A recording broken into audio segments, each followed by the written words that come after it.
புளிச்ச மாவு வீட்டில் இருக்கேன்னு கவலைப்படாதீங்க. புளிச்ச மாவு கூட 2 கை ஓட்ஸு இல்லை குடும்பத்துக்கு தேவையான அளவு ஓட்ஸ் எடுத்துக்கோங்க.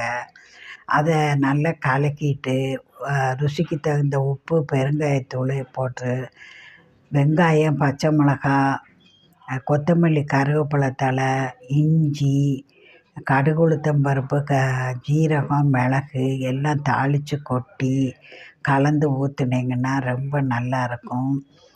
இதை ஊத்தப்பம் போலையும் தக்காளி, வெங்காயம் எல்லாம் மேலே நறுக்கி வச்சு ஊத்தப்பம் போலையும் செய்து கொடுக்கலாம்.